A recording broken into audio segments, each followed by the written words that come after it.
As some of you may know, I have been writing my memoir, which is on Kindle Vella. Now, recently, I had just posted the second episode. It talks about schizophrenia. This is an aspect of my story that I haven't really shared a lot, but until I started writing about it, I recognized how much this was a part of my story. So, my uncle was schizophrenic and he refused help and he wound up committing suicide at the age of 29.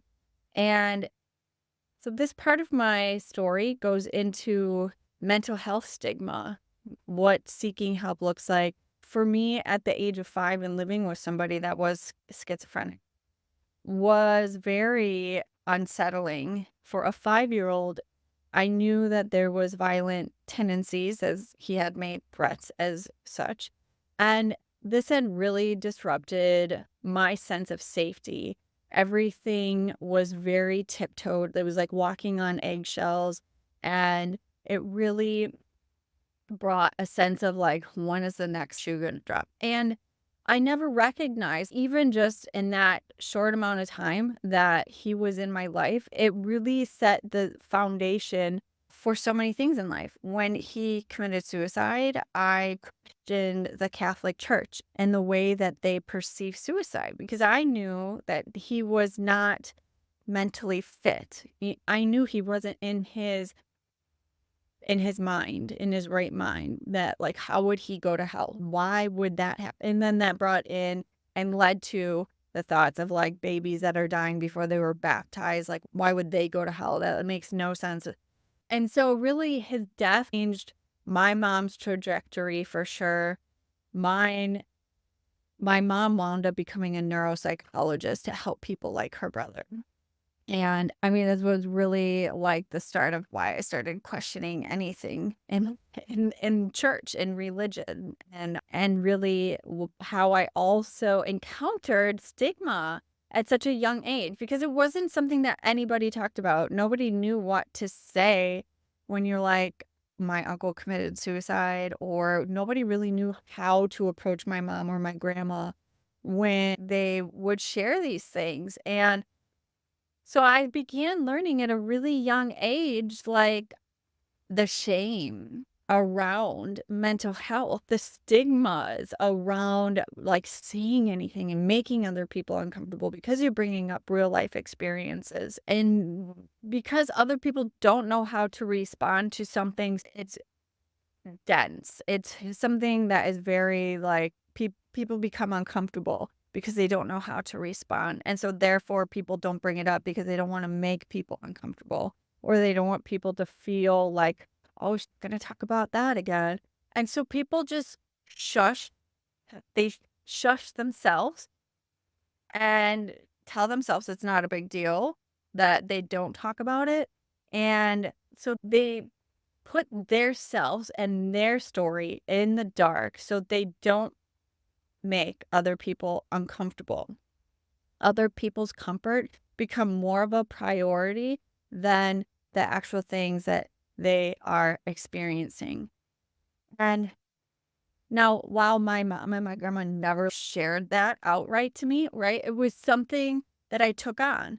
We, as children, we do not listen to what our parents say, right? We don't. We see how they act in the world. We see how they respond to people and how they are in relationships and how they are with circumstances that are dealt to them. We watch them and we absorb everything.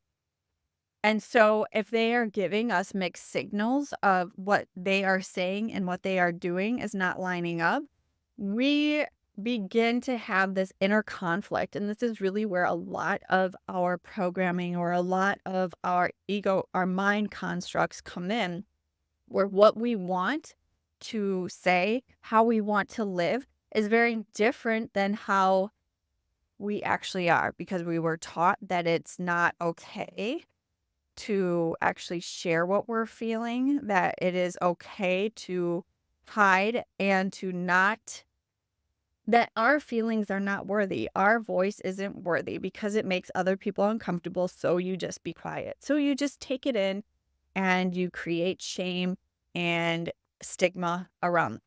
And so for me, because again, no parent or caretaker is going to be like, say these things directly. It's what we take in, it's what we learn from their actions.